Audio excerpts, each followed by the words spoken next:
Welcome to the Fire and Earth podcast with your hosts, Jason Mefford and Kathy Gruber. Fire and Earth, giving you the keys to unlock your limitless potential. Hey everybody, welcome back to another episode of the Fire and Earth podcast. I'm your co-host, Kathy Gruber. And I'm Jason Mefford, and today we're going to talk about Divine Feminine. Ooh, okay. So I know that, that term is kind of thrown around out there, and so we wanted to talk a little bit about it because, like I said, I think a lot of times when people are using that term, or at least from my male perspective, right, when I see a lot of people, women especially throwing that out there and using terms like goddess and everything, that a lot of times it's not actually divine feminine, but it's a wounded masculine that is coming out. And so we thought we'd talk about it today because I know Kathy's had some experiences with this coming up. So Kathy, take it away, and then we'll just kind of go with the discussion from there. Yeah, so let's see, how do I want to begin? I have been Wiccan since high school. I was raised Catholic. I didn't like it. Come to find out in hindsight, in that retrospective looking back, my mother was not so much Catholic as she was a Mary worshiper. Our house was big difference. Filled with Mary. And I didn't get it. It was, let's go to the rosary and let's go to church, and you have to go to church. And it was all about church. And in looking at her surroundings, she had so many Mary statues, and I actually have a few of them that were hers, which is a very special thing to me because I am incredibly connected to Mary, and I channel Mary, and I follow Mary, and all these things. When I was with my former husband, I definitely had more masculine qualities in that relationship. I was in charge of many things. I made more money. I was the organized, pay the bills one. And there was a huge imbalance of masculine feminine in our relationship.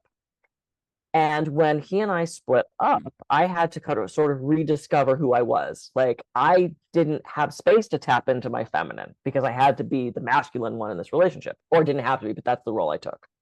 At my wedding to Eric, which just happened 4 months ago, at the end of our dance, because we did a beautiful dance together, my hair and makeup gal, who I've known for 20 plus years, came up to me and said, Kathy, it was so beautiful to watch you in your feminine and just allow Eric to guide you and lead you and take care of you. I have never seen you more in your sacred feminine. And I went, what? And even though I have been in goddess worship circles since I was 15 years old, and the feminine is around Mary and Persephone and Demeter, and all of these goddesses have been surrounding my environment. I'm looking at 10 books right now on my shelf on goddesses. It was the first time that anybody had pointed out, wow, you're really tapping into your feminine. And I think one of the reasons I was able to do that is, it's going to sound superficial at first, but Eric is young, he's strong, he's big, he's physically protective of me. He has big, broad shoulders, and he's 6 feet tall, and I actually feel petite with him, which is hard when you're 5'8" with my broad shoulders. I feel big. I'm not a bigger girl, but it's like I'm tall and I'm strong. I have big arms, big shoulders. And I actually feel physically feminine with him, which I'm not used to. And because he has grown and evolved and has taken on so much of the sacred masculine, I get to tap into my sacred feminine. And a lot of the things that I used to have to do in the relationship, he just naturally does. And it has left me, very honestly, kind of feeling lost, because it's like those roles that I've had societally for so long, I don't have to have anymore. And so I was talking with my coach yesterday about how do I allow that sacred feminine? How do I tap into that sacred feminine?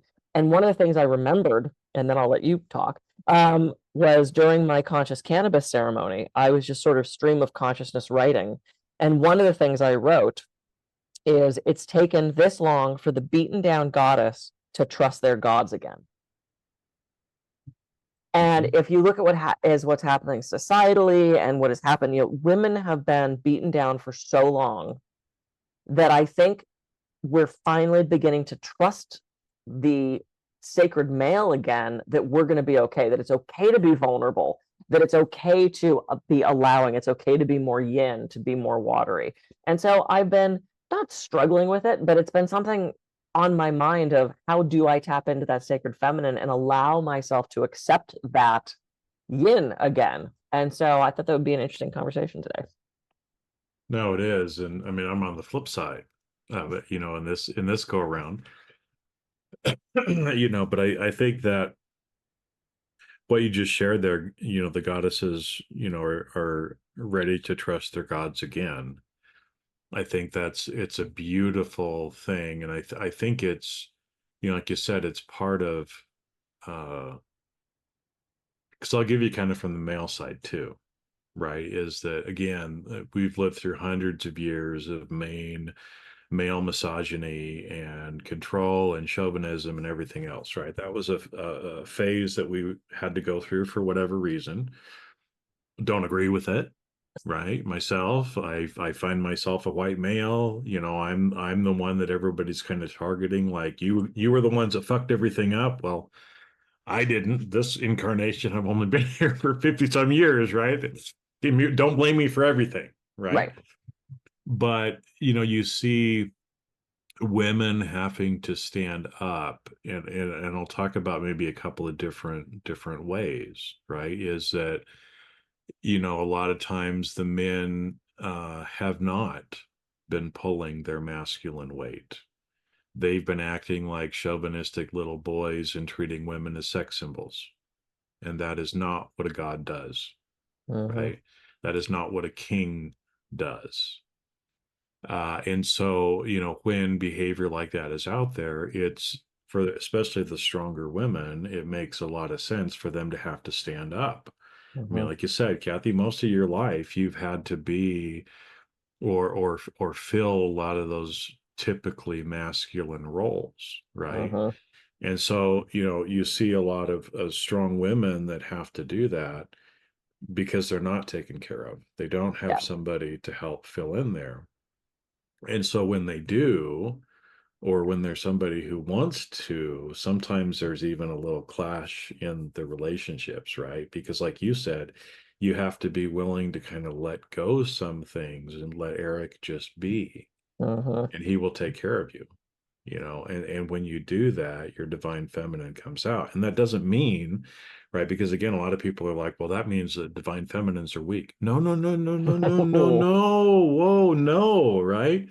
We just have different roles. Mm-hmm. And the better that we can get about allowing each other to be fully in those roles and as a combination, right? Then we end up being stronger.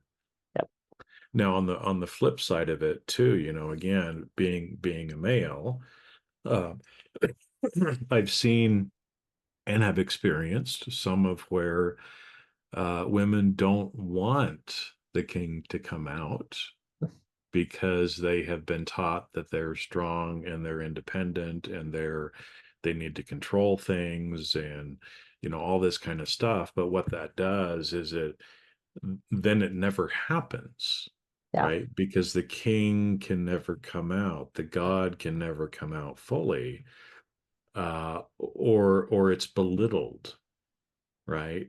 At that point. And so I think, again, that's why so many relationships especially have issues because, and again, gender is not the same as the energies or sacred divine that we're talking about, right? Absolutely.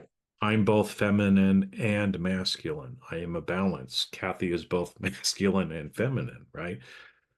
But it's how we kind of come into that on our own, and it feels weird, like you said, because especially too from the guy side, being the protector uh can sometimes, at least in the way that our society has said these things, right, is it makes it feel like if I'm a protector, then my woman must be weak.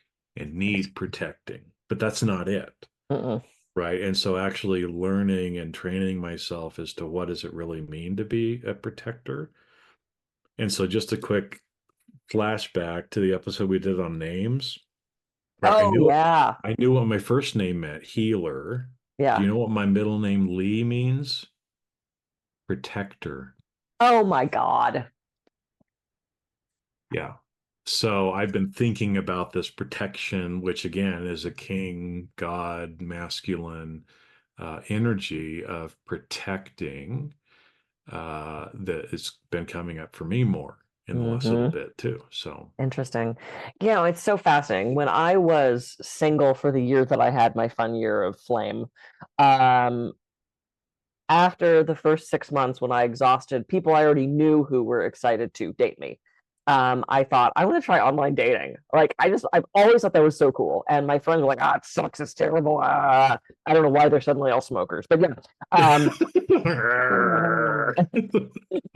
everyone has like this kind of attitude. And I went into it with this playful excitement of I'm going to meet cool people, and if there's a love connection, great. If not, I'm like, to me, it was a big social experiment because I'm just endlessly curious about this stuff.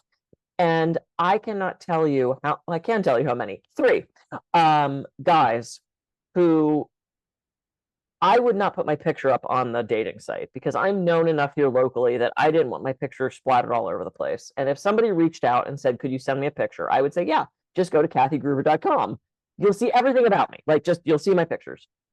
And I had at least three men who, after going to my website, said, "Oh, there's no way I could date you. You have a PhD and you travel the world and you wrote books. I'm not good enough for you." And I'm like, hmm.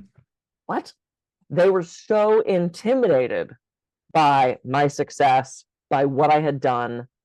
And that was somehow like, we talk about emasculating men. It was like effeminizing me. It's like, why can't I be successful and, like direct at, they were expecting me to play this kind of, oh, you have to come protect me kind of role. And it's Yeah. like, even in my strongest feminine, I'm not like that. One of the things I had put in my profile was be financially, how did I say, financially secure or something like that. Mm-hmm. Because I don't want to pay your bills. Mm-hmm. I don't care if you work at Starbucks and you make $3.50 an hour. I just want you to be able to pay your bills. I'm not supporting you. And I had two men say, "Oh, well, I'm not rich enough for you." I went, "No, no, no, no, no. I didn't say anything about being rich. I just want you to pay your own bills and not have $50 million in debt." They couldn't do it. And it was such an interesting lesson for me of, wow, what am I looking for? And what are these other people perceiving of me just from this outward stuff? It was such an interesting look at the masculine feminine dynamic of what they expected of a woman and how it made them feel as a man. It was really eye-opening to me. Well, it is because there's falsehoods and distortions that have been perpetuated in our culture about both sides, right? Both the masculine and the feminine. And so, again, for those of us that are actually trying to do it the right way, it's like we got to unlearn all this shit that we've been taught too and realize, just like that from, you're saying there from a finance perspective, right? Look, I don't want you to be a millionaire. I just want you to not be a Mooch off me. mooch off me, right? And so it's the same thing from the male side, right? Where I have been in relationships where it really has been mooching off of me and I felt like a slave. And I felt like I was just being used for my money and for my ability to pay for things and take care of, and so obviously that plus a lot of the stuff in culture, right? I mislearned some things, had some trauma that I'm still unpacking, right? And learning that, well, but it's from a different place, Yeah. right? It's like if a woman is expecting and mooching and pulling, just like if a man is doing the same thing, it doesn't feel good, Right. right? If it feels like it's an expectation and you're not a real man unless you can do these things, well, that doesn't feel right. Right. But does it mean that a man doesn't do that? No, it doesn't mean that at all, but it means it has to come from him and from a place of caring. And the underlying economics may look exactly the same. A man Right. may be paying pretty much all the bills, right? But it depends on the intention and the expectation from both person. Yep. And that's where this energy, the feminine or masculine energy comes in, right? Is it's a beautiful thing for a woman to allow a man to use his masculine energy. It's beautiful for a man to allow a woman in her feminine energy Mhm.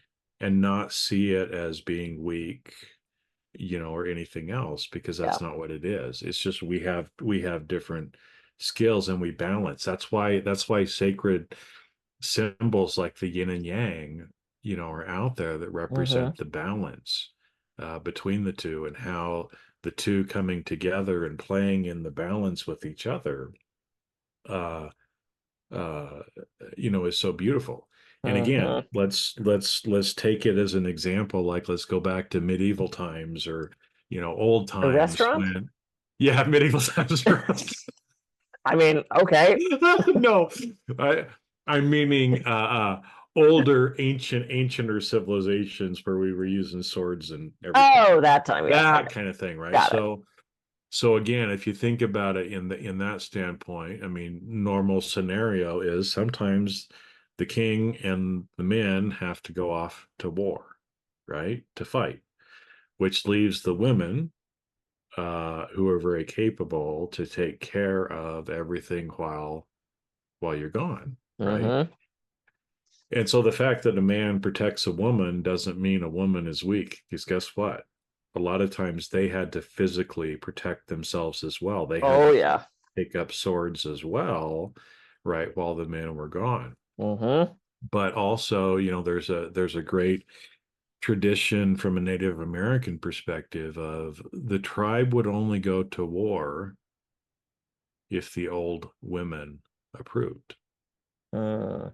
Right. So it wasn't, again, it was the balancing of this, warrior, I want to go fight, I want to go do this, with the Mm. wise feminine of, yes, now is time to go, or no, go cool your jets.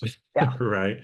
We're not going to do it, because that helped to provide balance in the tribe. And it's the same thing in our relationships as well, Yep. when we allow each partner to really be there and help balance each other in our energies. Yeah. Well, and if you look back, well, probably near around the same time, the king had an advisor who tended to be the wise woman, the witch, the seer, that kind of thing. And in the tribal societies, because women were so closely together, they would typically menstruate at the same time. And so they would have every month what's called the red tent, where all the women would go in there for the 5 days and bleed together and experience that discomfort together and moan together and chant together. And they would come out of that tent with such wisdom, and animals would gather around, maybe more because of the blood they used to make us. It's like I always went, I think I know why they were there. But like animals would gather around and the men couldn't get anywhere near it. And the women would come out at the end of this 5 days with such wisdom, and they would have had visions, and the men anxiously awaited the wisdom and the knowledge that they would bring out of that tent. And the women who were croning, who were past the age of menstruation, would be there guiding these younger women and channeling this energy and channeling this knowledge. And it's that tapping into, that divine feminine and that kind of cosmic wisdom. And I've met so many women who, it's not so much anymore because we're really honoring the whole menopause thing and the croning aspect of being feminine. But it's, the maid is exciting and the mother is so honored in the society. And then the crone is like, she's toss her away, she's an old woman. Hollywood does it. You have to still, Botox yourself and fill yourself to the point where you're still looking 20 at 85. And from here down, it's like, but they have this like weird face where you're like, I don't know what you just did.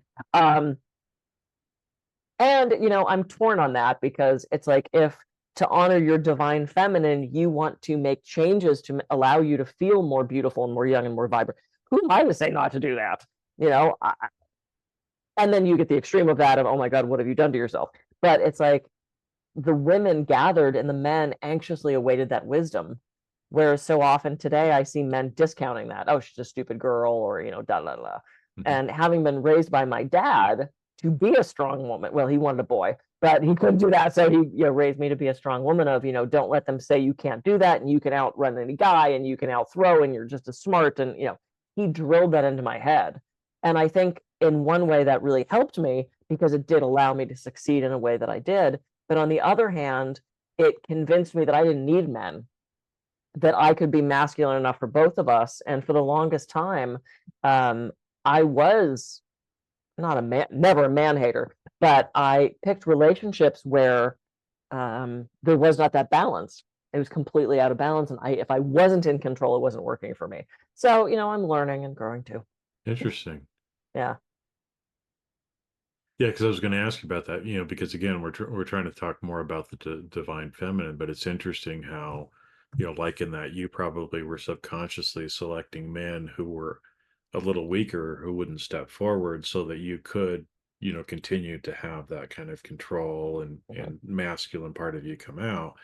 Where subconsciously, I probably was picking women who wanted to emasculate me because for some reason I wanted to be kind of, or needed to learn some lessons there. Right. And so, now as I'm trying to learn and you're trying to learn, I mean, what does that kind of look like, for you, what you can share just to help other women out there? Because like I said, I know you've been a Wiccan for a long time. You've done a lot of, been in that space.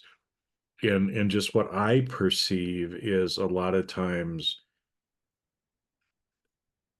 when some of the goddess talk and other things come up, that it's not actually divine feminine, it's more man hating, but they think it is. And so maybe if you can kind of explain, your understanding of, well, what really is the divine feminine and how are you trying to step into that? Yeah. I'm going to write a symbol down. So we know this as infinity. Yep. But what I see it as is the masculine going into the feminine, going into the masculine. There has to be that exchange of energy. There has to be those balances of masculine and feminine. It's what yin and yang is, right? It's that nesting of those two parts. And what I found was I was picking men who couldn't provide the sacred masculine for me. So my sacred feminine was not safe to be exhibited. So if I was vulnerable, which is considered a very feminine trait, if I was dependent, which is considered to be Jungian, very feminine trait, it was in some way bastardized or corrupted or taken advantage of. So my moments of vulnerability were then weaponized against me. So I was convinced that vulnerability was bad, that I couldn't ask for help, I couldn't need anything. And at some point, my ex said, I feel like you don't even need me. And I said, I don't. Isn't it better that I want you? And he said, no. And I'm still not sure how I feel about that exchange, but I didn't need, it's like I can cook my own meals, I can open my own jars, I can relocate my own spiders, I can go to the car store and get my tires changed. Like I didn't need him. And what I'm finding with the dynamic with Eric is I do need him because I have allowed him to help me in a way, to be there for me in a way that I've never allowed before. And I think because he's in a healthy place of masculinity, and I don't know if it's a generational thing. I don't know if it's just how he shot out of the womb. I don't know if it's the way he was raised. I don't know. There's something about the dynamic between us that allows this cycle to be complete. There's no breaks in it. So I think, yes, as an individual, it is my responsibility and opportunity to find that divine feminine. And I think it's easier if you're in a healthy relationship with someone who knows their divine masculine. And this doesn't have to be a heterosexual couple. I have lesbian friends and gay friends and transgender friends who still exhibit those qualities. So we are not talking about cisgender, heterosexual, heteronormative. I'm talking about two beings who acknowledge that divine in each of them. And I think that's been the shift for me. I think that year of transition I had, where I experienced multiple different men and how they were in relationship and how they were sexually and how they treated me, I think that sort of kicked in enough lessons that I'm now in probably the healthiest relationship, definitely the healthiest relationship I've ever been in, but one of the healthiest relationships I've ever seen. I've seen, as a life coach and a relationship coach, I've seen a lot of relationships. So I think his allowing of that and his encouraging of that. I have a torn hamstring right now, and I re-irritated it in Vegas because I had to jump on a Velcro wall. Because why would I not jump on a Velcro wall? And I knew it might hurt me, and I don't regret any of it because I've always wanted to jump on a fucking Velcro wall. And when I heard the snap, I went, ah, shit. Well, I had fun. So for the last couple days in Vegas, I was trying to not get up as much, and I finally at one point texted him and said, I am so sorry to make you do all this extra stuff to take care of me.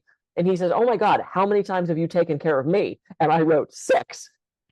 He writes back, okay, 1, no, a lot more than 6. And then he pointed out, you make lunch for me every day, and you fill my water bottles, and you make sure we have clean clothes, and there's always toilet paper. I don't know how it appears there, but the thing always has toilet paper. And we were talking about how we take care of each other. And there's this flow of that, infinity of that, taking care of each other and flowing one into the other. So that's my take on that right at this moment. No, and it's interesting because, like you said, I'm probably in the healthiest relationship that I've been in too, because of that as well, right? And trying to, it's still, for both of us, it's the same thing, right? I mean, we're still trying to learn based on, past things, because she's had to be kind of like you, Kathy, the provider, the, single mom, all this kind of stuff, the independent, the independent, everything. And so, I heard the same thing about, if I feel vulnerable, if I don't feel protected, then all of a sudden, right, the Amazonian has to come back. And it's like, fuck, I don't like her sometimes. Because it's like, a place for that. That is needed, because when we're walking down the street and someone's coming towards us, we're going to have to protect ourselves. So that's the tough balance for me, is when do I need to let that masculine out? And I found that I let it out at times when it didn't need to be. So it sounds like your girlfriend is very similar. And even the same thing though, too. I mean, for it is that, changing our attitude about it, right? Just like how Eric was saying, well, look, he wasn't coming from a place of negative energy of saying, oh my gosh, Kathy hurt herself and I can't believe I have to help her now, right? That's not the divine masculine, but it's him taking care of his queen, when she needs it. And like you said, you both do little things. I mean, he can list all the stuff like the toilet paper showing up and his water bottle getting filled. You could probably list things that he does for you as well, that are kind of behind the scenes, that you don't even realize that it's happening, but you're just going through this flow together. And of course, sometimes we get annoyed with each other and something happens, or we regress back a little bit and things get a little bumpy, and then you go back to the flow again. Right? But it truly is when we act from our divine center, and when the partner acts from their divine center, it's scary, but it's beautiful at the same point. Yep. Yeah. It's very different. And it's interesting.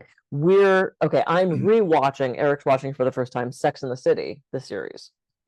And the relationship with Miranda, who's the attorney, who's very much in her masculine. She's always had to be. She's been a single woman. She's now in a relationship with Steve, who's very feminine in his way. He doesn't make as much money. He's a bartender. He's a little bit shorter than her. He's, so it's like the casting was just brilliant. And it's been interesting to watch the dynamic between them as a relationship, because she's the one that makes the money. And, at one point they broke up because there was this big event that she needed to take him to, and he needed a suit. And he had this like velvet suit from high school where she's like, yeah, you're not going to wear that. And so they go shopping and the suit's $3,500. And he's like, I can't afford that. She goes, no, I know, it's my treat. And he freaked out that he couldn't afford it. He completely felt emasculated. And the next day he showed up and broke up with her because I'm not good enough for you. I don't make enough money. You're so much more successful. And he couldn't allow that gift. He couldn't allow that dynamic to flow. And then they get back together and blah, blah, blah.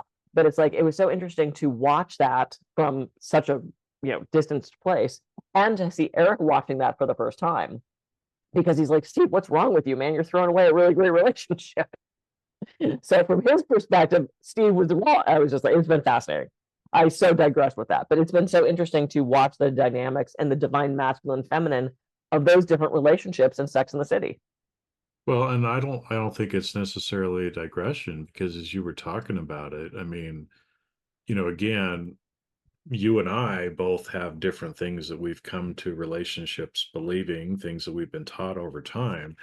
And I think, really the divine feminine, divine masculine relationships don't necessarily follow the stereotypes or the expectations that society has placed upon us. Mm-hmm. And so I think, but I think it also, it looks different for different relationships, right? Like, Oh God, like sometimes, yes, the woman is the one who brings home the bacon, and the man fries it up in the pan, right? Mm-hmm. And that's okay. I mean, I remember, one of the managing partners that I worked for in public accounting, her and her husband were both in public accounting when they met. And so in their relationship, they had to decide, only one of us is going to make partner. One of us has to kind of step back a little bit in the relationship and deal with the kids and the PTA meetings and some of the other stuff. And so in their relationship, he chose to step back because he didn't enjoy the work as much as she did either. Right. And so in their instance, yeah, she was the one bringing home all the money. He was doing all the other stuff. Right. Who brings home the money doesn't matter. Right. And how much there's no, like you said, you didn't care if somebody worked $3.50 at Starbucks. Yeah. It's like, can you take care of yourself? Are you not a victim? Are you actually taking care of yourself? Because the numbers don't matter. Right. And the same thing, it's like all the stereotypical things like, well, cleaning is for women. And right. Well, and that's what I was just going to say. So if you can't take care of me financially, how can you take care of me? Can you make sure the groceries are done, or the house is clean, or the cat is brushed? Or just because I make more money doesn't mean there's not other ways that I could be cared for. And that's been a theme throughout my life of what are you contributing to this partnership? Because if you want it as a partnership, then there's going to be different roles. I mean, during COVID, Jesus, I couldn't work. We both sat there on unemployment going, oh, okay. Hopefully we can make this work. And we did it as partners. All right, well, we could talk 5 hours on this. Yep. We should probably go. Okay, so male and female, go out, tap into your divineness, your sacredness, and share that with your partner or partners. Yeah, maybe you're polyamorous. Good for you. Share it with your partners. I'm Kathy Gruber. I can be reached at kathygruber.coach. And I'm Jason Mefford. I can be reached at jasonmefford.com. So go out and have a great week, and we will see you on the next episode of the Fire and Earth podcast. See ya.